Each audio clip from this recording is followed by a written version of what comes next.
You're listening to the Holistic Hippie RN. I'm your host, Laura Gibby, quirky nurse, holistic healer, and transformational coach. Here to empower you to take charge and create balance so you become the green thumb of your life and begin consciously cultivating the life you desire, where you flourish and thrive.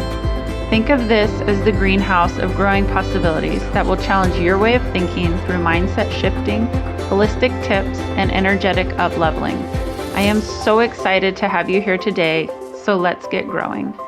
Hello, welcome. Good morning, good afternoon, good evening, wherever it is that you are. I hope that it is beautiful. I hope that you are having a wonderful day, afternoon, evening, or night. Whatever it is, I hope that it's just great and it just keeps on getting better. So thank you so much for coming in and listening to this episode. I am so grateful that you are here, and I hope you have some great takeaways and some great breakthroughs.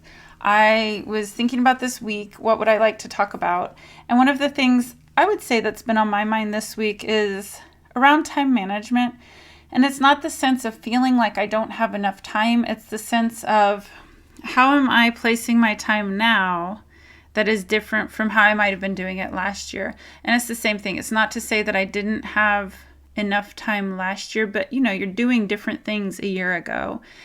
And I think in my eyes, this started coming up because it makes me start questioning the stories that I have around things, right?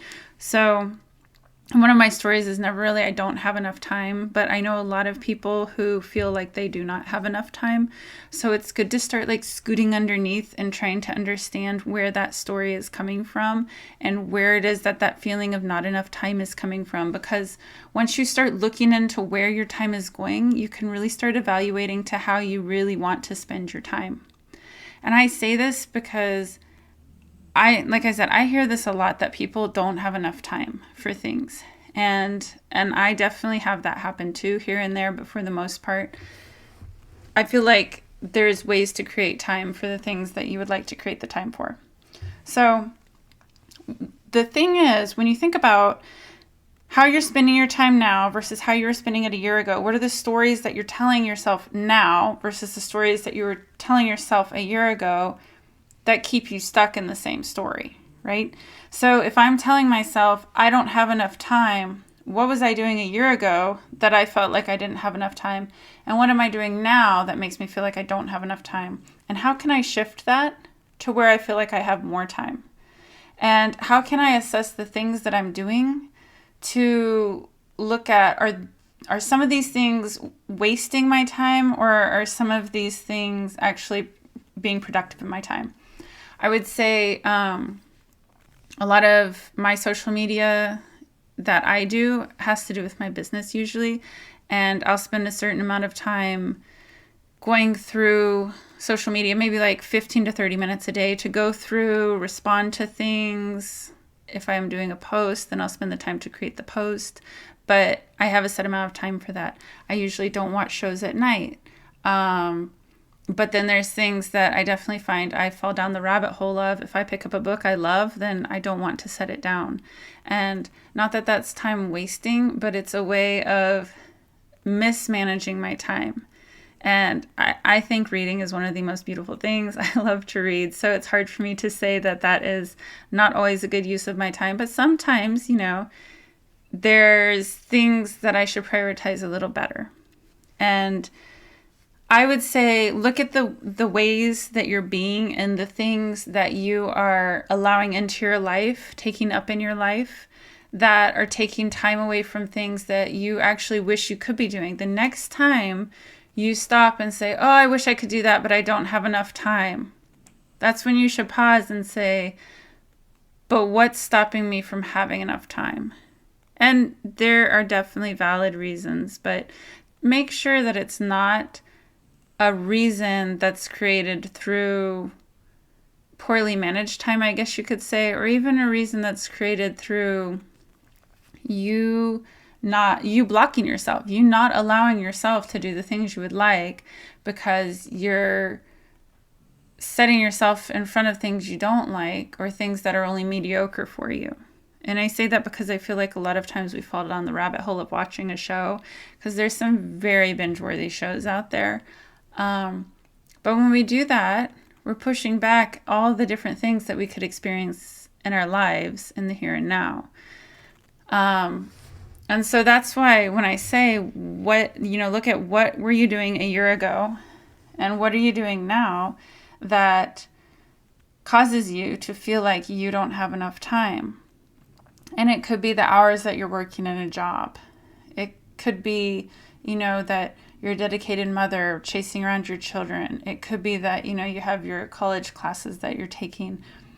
Or it could be that you would like to choose something else to do, which is preventing you from having enough time.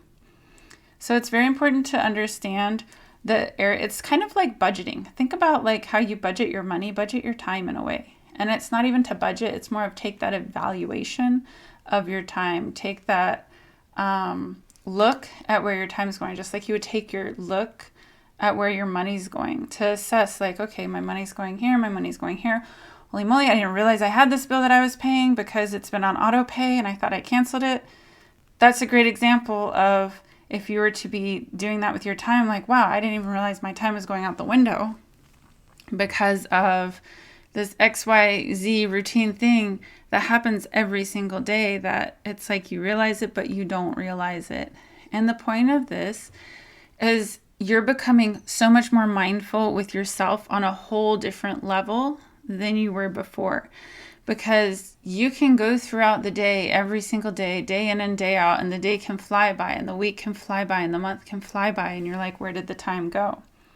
But when you become mindful of your time and where you are allotting your time, then you get to see how you want to spend your time. And the time doesn't fly by nearly as quickly, I feel like, when you're being like a better spender of your time. Let's relate time to money. How about that? Sounds like a great analogy right now. So when you think of how you want to spend your time, do you want to spend your time on something that's going to be luxurious or something that's going to be only there for a little while? That's not going to, that's not going to give you all the happiness. And right now I'm envisioning like when I'm at the store in the children's toy aisle and there's like that very nice toy that you could buy, or there's like the 25-cent toy from the gumball machine, which somehow always draws my child to it.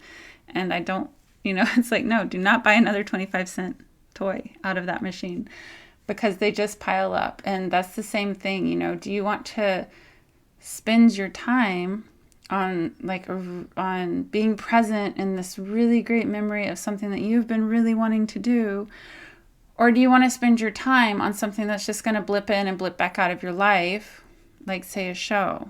There's shows that really impact us, but there's also shows that it's like, okay, I watched that, I'm done. I'll probably never watch it again. And I say that because there's so many people that, you get caught into the routine of at nighttime, you're watching the show to wind down. But what if instead you turned to the person next to you or picked up your phone and called a friend and you guys just chatted for the next 30 minutes? Or 15 if you feel like you don't have the time. But my point being, like, what if you had that person-to-person interaction before bed instead of the show? Or what are some things you would like to do in your life and you could start taking steps towards those things? Like when you think about your big vision, think about the different steps that will guide you towards it.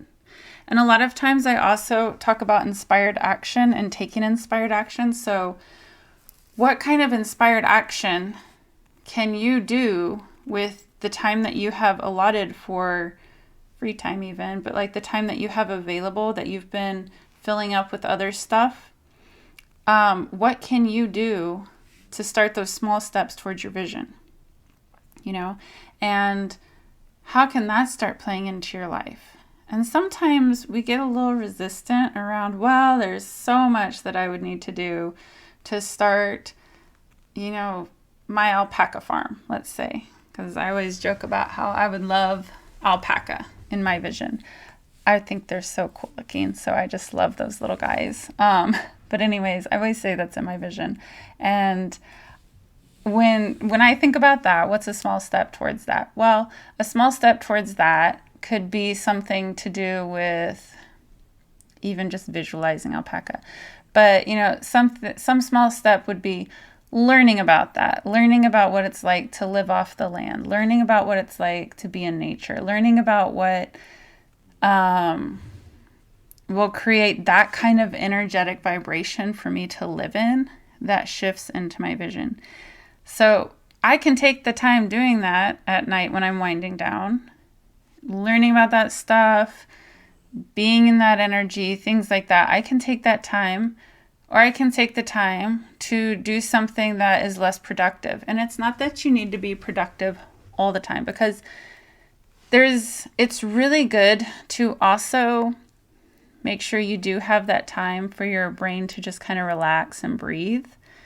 The relaxing's good, but it's very important to distinguish, am I taking time for myself to relax, or am I just going to binge watch this next show? And I say that because this goes back to me in books, because like I said, I love reading.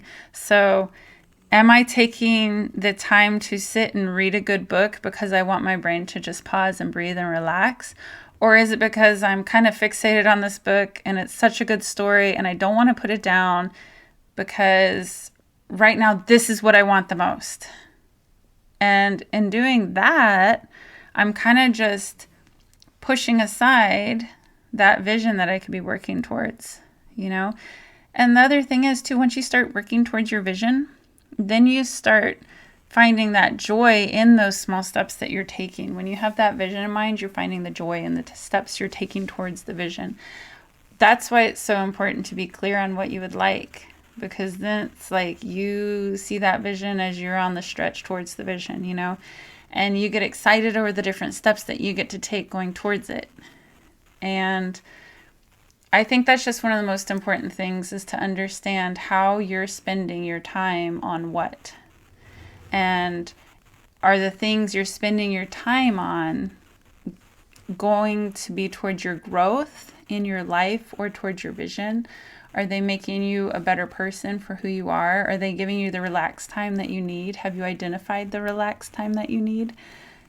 Or are they kind of just a way that, fills up the night at the end of the night, or fills up the day during the day? Is it just a filler? Is it just something that's there to take up time? And that even goes into emotions. Someone told me once, worrying is a waste of time. I think that's how she worded it. But essentially, it makes sense, because when you're worrying about something, it's about something that's not happened yet. She worded it way better than I just did, now that I think about it. But essentially, when you're spending the time worrying about something, you're spending time that you could better spend being happy about something. Worrying is a thought about something that's never even happened yet. And why wouldn't you want to spend happiness on a thought that's never even happened yet? Like, why wouldn't you want to spend the time feeling loving over a thought that hasn't even happened yet? So when you think about all the worry and anxiety and stress that we put ourselves under in life, start thinking about how much time are you spending with these thoughts, and telling yourself the emotion you're having from the thoughts, telling yourself, I'm worried that this could happen and this is why it could happen. And now you've just sat and you've thought about this emotion and the why behind it for multiple minutes, and it could play out for a long time in your day. It could take up a lot more time in your day than you realize. And now, not only have you spent a lot of your time doing this, but you've also created yourself into a frenzy of worry or anxiety. And it's just gotten worse or worse because it snowballs as you think about it. And so why don't you switch it and think about the best outcome that can come from something, and start thinking about the good feelings you could tap into and spend that time feeling of a good outcome. And as humans, we're not really programmed necessarily like that. We have that survival mind. So a lot of times we get programmed to think with a survival mind and think of the worst case scenario, because it kind of prepares you in your survival mode, I guess you could say. So when you start to become more mindful about how you attach the emotion to the scenario that's happening, when you start attaching, like when you start becoming aware of your emotions that are being attached to your thoughts and your experiences, then you kind of start seeing how you can respond differently, and you start reacting differently because you start choosing your reactions. And that pulls you into a different part of your brain, you could say.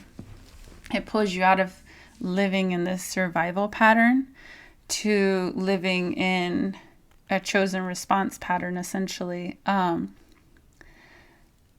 so rather than sitting in that survival mindset, you're sitting in a chosen mindset, which I think is way more empowering. The more mindful you are, the more you're able to sit in that empowered mindset, because you're aware of when you start reacting with the emotional response of, say, worry or anxiety. When you're aware of it, you can pause and redirect yourself. When you're not being mindful or aware, then it's a lot harder to pause and redirect yourself, because you're just going along in the motions. And so when you're sitting in what is your natural being as a human, as far as, living in this place of survival mindset, because that's what our ancestors were designed to do, then you're going to snowball through that. If you can get out of that and you can redirect out of that, then you're going to be able to snowball yourself into the positive emotions and the positive feelings and the positive outcomes. Because when you start sitting in those heightened emotions and start attaching your belief system to the positivity of things working out, then you start creating the positivity of things working out. And it's not to say things will always work out the way that you want them to, because they may or they may not. But it is to say that when you are more mindful about this, and when you're practicing how you're attaching your emotions to things, you start to approach your challenges differently. You start to navigate through your challenges differently. Rather than sitting in the angst and the worry, you start to be able to work through things more easily because you're at a higher vibration. When you're in those positive emotions, you're in a higher vibration, and that higher vibration allows you to pause and work through things differently than you would in a state of worry and anxiety. And so this goes back to with your time management, though. When you're taking the time to be mindful, and when you're taking the time to sit in the happy, energetic vibration, taking the time to sit in the up-leveled, energetic vibration, then that time is being used more beneficially. And that time is where you're having more time to do things you like, because you're navigating these challenges more easily, right? But you're also enjoying the feelings you're in more. You're able to navigate your feelings and enjoy the emotions more. So you're living in your time more fully and more presently, because you're being mindful to pay attention to what's going on. So, and I know I started this with, what am I doing now? And what was I doing a year ago? And what are the stories that are filling in my time? And I come back to this because I really want you to ask yourself that. I really want you to ask yourself, okay, what am I doing now? This time, this year, what am I doing now? And what was I doing this time last year? And see if you can think of either things you didn't do, or things you did do, and what was your reasons for not doing them or for doing them. And see if you have any of those same reasons that you're using today. But not only that, kind of acknowledge if you've filled your time up with new things to take up your time. Because I noticed there were things that took up more of my time last year that I don't have this year. And then I realized this week, I was still finding things to take up my time. I was still filling up that time with things that didn't need to fill up my time. With things that weren't taking up the time last year, that it's kind of like, I have this space but I'm attracting things that are filling that time space now, rather than saying, oh, wait, no, this is how I would like to allot my time. And it's something I just noticed over the week, and that's why I think I want to bring it up, because I want you to do this too. I want you to sit down and do it too, because it helps you recognize different stories you're using. It helps you recognize if you're using stories to fill up your time, and it helps you recognize, what needs to change. Because once you recognize the stories, and once you recognize if you're filling your time without, a lot of us don't realize that we're just kind of time wasting, or, just fluffing up and filling our time so that we don't have time. A lot of us might not realize that. And so when you start asking yourself this, then you can start seeing your patterns. You can start seeing what it is your stories are, and you can start seeing how it is you've started filling these spaces with things that take up your time. It's kind of like the idea with money. With money as energy, the idea is, a lot of people say, not a lot of people. I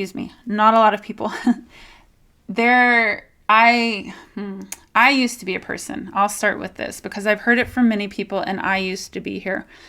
I'm not here anymore, but I was here many years ago where I was living paycheck to paycheck. And I know that phrase because I've said it myself and I've heard it from other people. I live paycheck to paycheck. The money comes in, the money goes out the window, right? And so it's interesting because you can work more and have a bigger paycheck, but when you're living paycheck to paycheck, something comes up to take it out the window. Or you can get a bonus, but then something might come up to take it away. And it's that same idea as, you might not be doing what you were last year, but you're still doing stuff that absorbs your time this year. It's the same idea. It's like money is energy. You might have made like $300 more, but then something came in and took it. And that's all that is up-leveling your energy into somewhere where you have more abundance, right? When you up-level your financial energy, then you have more money coming in and you have more abundance financially. When you up-level your time energy, then you have more time and you have more abundance there, And it's the idea of starting from square one and identifying where it is that you're having these holes, or not even the holes, but where you're creating a filler, where it is that you're having things come in to prevent you from actually tapping fully into that abundance. So the more you start asking yourself questions about things is when doors really start to open up. And that's why, like I said, this weekend I started getting curious about, what was I doing this time last year? Because I started asking myself questions. And that's one of the biggest things. Like, just ask yourself questions about things when you start wondering about, why is it I don't have enough time? I don't know. Why is it you don't have enough time? Well, sit there and start asking yourself, and ideas start popping in. For me, it was like, it wasn't that I was feeling like I didn't have enough time, but I noticed that I was fluffing up my time still, if that makes sense. And so I started getting curious about it. And the same goes back to even with money. Like, if you feel like you're living paycheck to paycheck, then sit and ask yourself the underlying reason behind that. Why is it when money comes in, there's just enough to cover expenses? And when more money comes in, there's just enough to cover those expenses, or a new expense comes in. And so that's because of the energetic level you're vibrating at.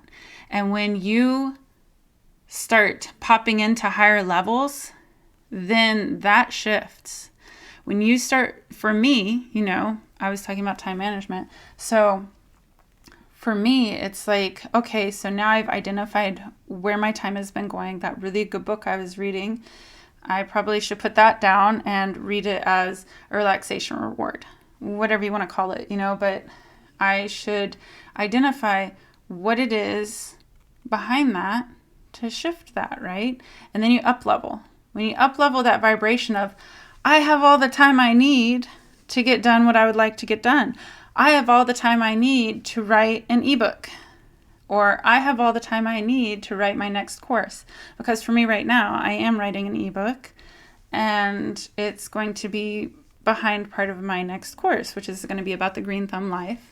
And so I say this because this is one of those things that I've started tapping into as far as like this ebook. I've outlined it and I'm like, okay, so I have an outline, and now how long can I expect it to take? And then I was like, but if it's a good path to go down, it will just flow. And let me tell you, it just flows. The minute I sit down, I just start typing for like an hour and like pages fly out. So it's kind of like when it's aligned with you, that time is always there. I have an abundance of time that goes towards these projects that I'm excited to do. And I have this abundance of time because they're part of my path. They're part of where I'm headed. And it's almost like time stops and doesn't pass. Because there's a couple times I've written so much and I look up and it's only been maybe 45 minutes, right? So then I actually didn't even use much of my time. And then I still had tons of time to do tons more. It's just an interesting thing. It's a very interesting thing when you start shifting your energy around and start creating more space for things in your life and you start up-leveling into new vibrations, then it's kind of like you just have this unlimited space all around you. So I hope you had some beautiful takeaways, and until next time.